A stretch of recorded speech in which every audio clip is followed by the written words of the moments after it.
Hello, welcome to Miss Peepers Reading Corner. I'm Katrina, aka Miss Peepers. Let's talk about nonconformance. Today we're discussing Their Eyes Were Watching God by Zora Neale Hurston.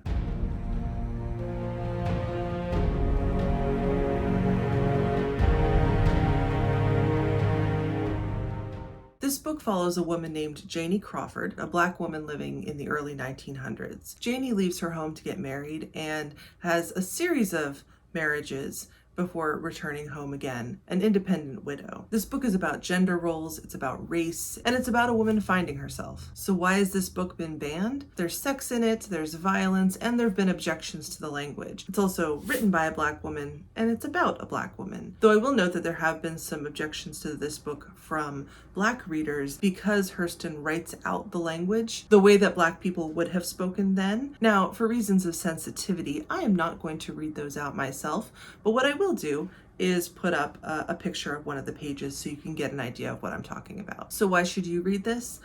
This book is about a woman pushing against the boundaries of gender roles that society has put in place for her. It's also a really frank discussion of sexuality, of marriage, both good and bad, domestic abuse, and what it would have taken at that time to become independent as a woman, and particularly as a Black woman. And Janie is far from a perfect protagonist, but her flaws strengthen the story and I think really increase the power of what she goes through and how she handles the situations that she's in. There's also some really beautiful prose in here, and I'd love to read a couple of lines from this book. There is a basin in the mind where words float around on thought, and thought on sound and sight. Then there is a depth of thought, untouched by words, and deeper still, a gulf of formless feelings, untouched by thought. After that night, Jody moved his things and slept in a room downstairs.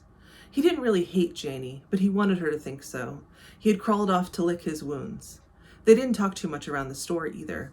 Anybody that didn't know would have thought that things had blown over. It looked so quiet and peaceful around. But the stillness was the sleep of swords. He drifted off into sleep, and Janie looked down on him and felt a self-crushing love. So her soul crawled out from its hiding place. Those are just a few examples. As you're reading through this book, you just hit these gorgeous phrases, these beautiful metaphors, beautiful images, and it's such a treat when you get to those moments. I also just love this cover, this edition of the book. This is the Amistad edition. That's an imprint of HarperCollins. Gorgeous art, and then author portrait. Beautiful. So if you are looking to add this book to your collection, this of course is not sponsored, but this is a gorgeous edition. So let me know, have you read Their Eyes Were Watching God or anything else by Zora Neale Hurston? I would love to read more from her, so if you have recommendations, please let me know. And either way, whatever you do, keep reading, and I will see you in the next one.